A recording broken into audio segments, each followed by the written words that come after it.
Hey guys, EVILC here. Welcome to my second video game collection showcase. We looked at the Super Nintendo the first time. Now I'm going to show you my Nintendo 64 collection. But instead of showing you just the plain old cartridges, I'm fortunate enough to have most of the original boxes from my games, with the exception of a few games that I bought used. So, sit back, and I hope you enjoy. First up, it's 1080 Snowboarding, and it's a snowboarding game, as you can tell. This game was a lot of fun. I enjoyed it a lot as a kid. It's essentially a racing game, where you're racing from the top of a mountain to the bottom. It's got a great sense of speed. It looked great for the time. It has a good soundtrack. There's lots of cool, tricks you can pull off. It had a two-player multiplayer mode.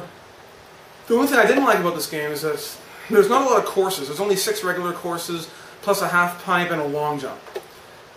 But other than that, it's a really good game. I suggest checking it out if you like racing games. You can also get it on the Virtual Console now for $10. It's a good deal. Good game. Next, Banjo-Kazooie, one of Rare's classic N64 games. I really loved this game a lot as a kid. And it was definitely one of the best platformers on the N64. It had a huge variety of well-designed stages. It was funny, it was cute, it was colorful and charming.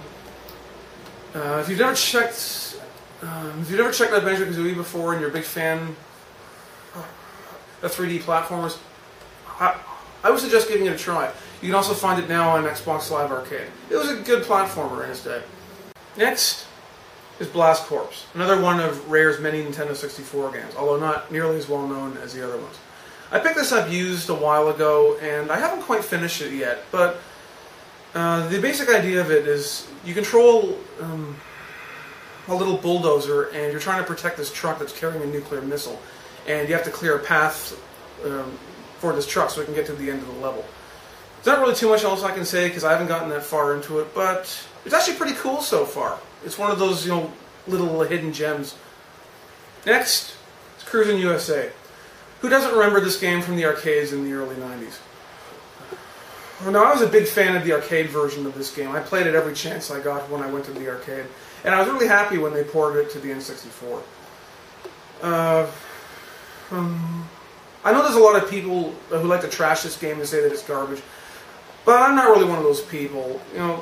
It's certainly not the best racing game around, but I've played other racing games that are far, far worse than this. It's not a bad game. It's fun. You can find it on the Virtual Console for $10 if you're interested. Next up is Mario Kart 64. This game is fantastic. I had so much fun with this game as a kid. This was the first entry in the Mario Kart series that was in full 3D, and Nintendo totally nailed it. The Grand Prix mode was a lot of fun. The courses were very well designed. The music was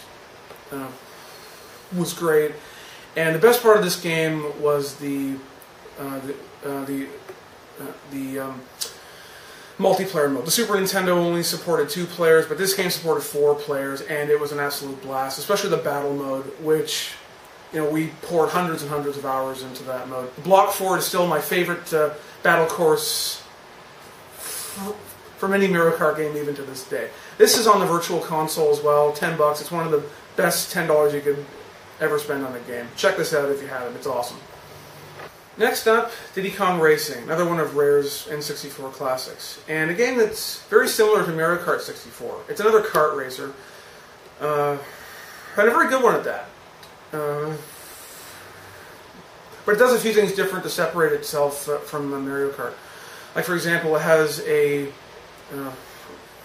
single-player story mode, which Mario Kart doesn't have, and the multiplayer also had the addition of computer-controlled bots in case you didn't have enough players for a 4-player game.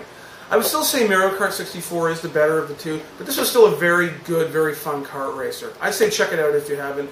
And it's also there was a remake for the Nintendo DS that adds a whole bunch of new features, including online play, which I would actually recommend over the N64 version. But you can't go wrong with either version. They're both good. Next up, GoldenEye. Based on the James Bond movie of the same name, which came out in 1995. The game came out in 1997. And, oh my god, this has got to be one of the greatest first-person shooters ever made, hands down.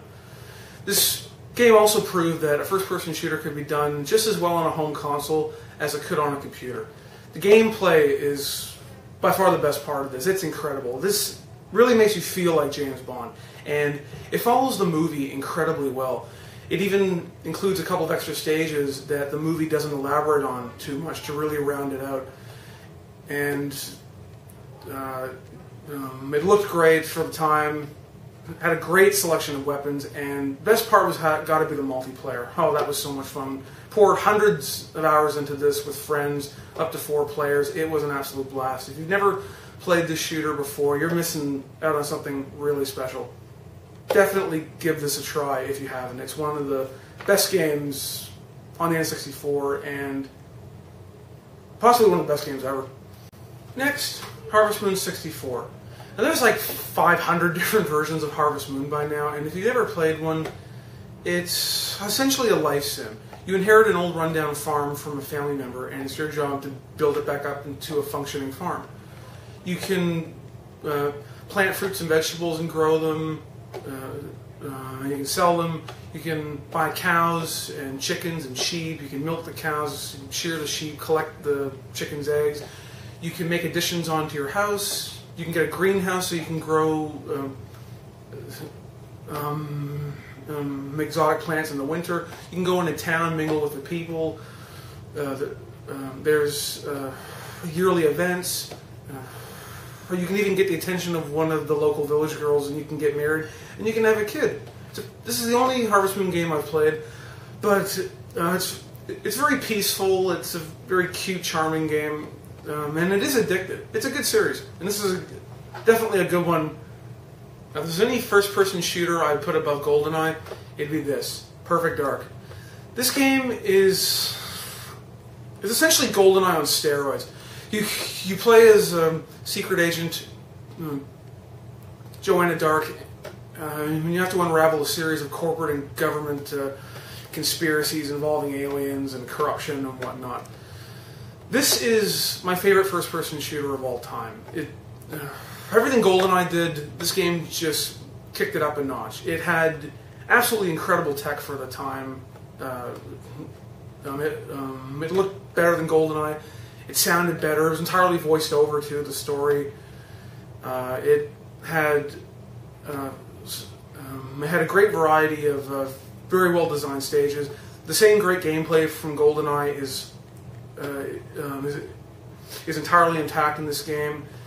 It had some really awesome weapons. Like every weapon had an alternate function, and they came up with some really interesting features, like especially the laptop gun.